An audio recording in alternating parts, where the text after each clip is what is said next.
Oftentimes I get asked how I'm able to effectively co-parent with all these men, how I'm able to develop these relationships, how I'm able to raise my kids in an emotionally healthy environment. How am I able to do these things? Lilo, you make it look so easy. That's what I get called. This is some of the hardest shit I've ever done in my life. Please do not get it twisted. Some of the hardest shit I've ever done in my life. The ability to be able to co-parent with someone who has hurt you, right?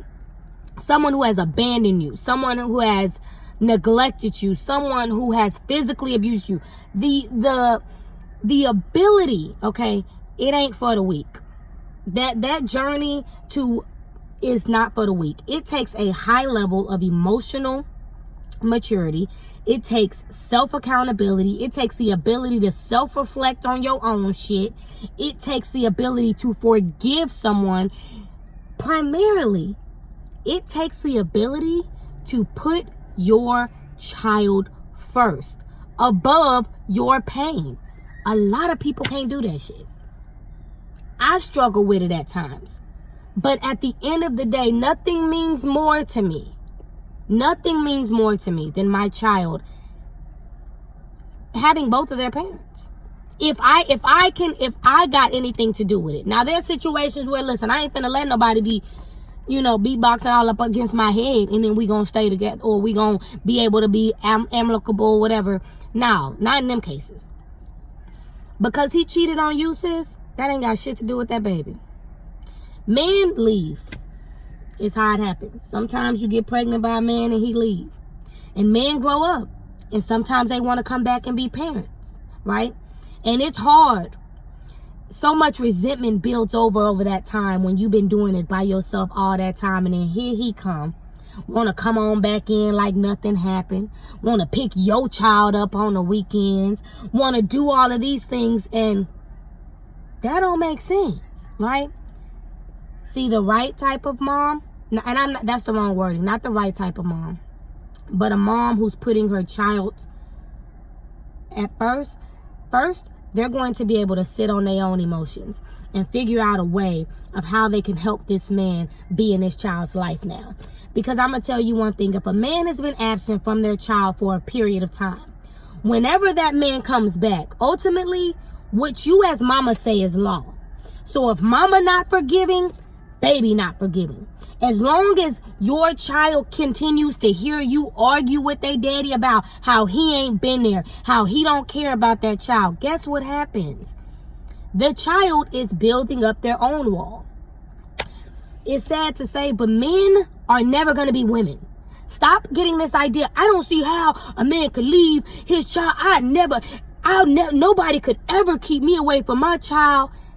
That's not how men think. A lot of men think, okay? You cannot push him away, and then when he leave, what do you think was going to happen? Allow these men to be fathers. Stop worrying about what he did to you. Stop worrying about how he cheated on you. Stop worrying about how he lied to you. You got to let that go. And once you let that go, then all the other shit will start to work out. Once you really get in your head that, hey, I want you to be a father and I'm done holding what you did against you, then those conversations can be had, right? Only then will you be able to co-parent. But as long as you still holding on to all that bullshit, you can read every book in the world. You can go to every seminar in the world. It ain't gonna make a difference. As long as when you still look at that man, all you see is the hurt that he did to you and you don't see your child's father. So, this was all over the place, but it usually is. The point is, sis, like, let that hurt go. Till you let that hurt go, you'll never be able to co-parent. I know he hurt you. I know he was some shit, but if he ready to be in that child's life, you owe it to your child to help him make that happen. Okay? You can't be talking to your sister about my baby daddy. That nigga ain't shit. Here he come back want to be in his life. He don't give a fuck about this child, and here he come want to be over here, and the child sitting right there. What you think the child think? My daddy don't give a fuck. My daddy don't want to be in my life. My daddy don't care. It's not about you no more, sis. You and your feelings and emotions, when it comes to that situation, get over it. And it's hard. I'm not saying that you are not valid for feeling what you feel. What I'm saying is, at the end of the day, when we laid down and had that baby and you pushed that baby on out, it was no longer about you and your feelings and emotions when it comes to making sure that your child has what they need emotionally, if possible, from both parents. Stop holding these kids hostage from these men. Okay? Just all I'm saying. Because you fucked up too. We all as moms have made our own mistakes. We've done wrong by our kids too. We done dropped the kids off to the grandma's house while we done went out with a nothing ass nigga. Same way he done went and forgot to pick up the kids because he went and hung out with Keisha.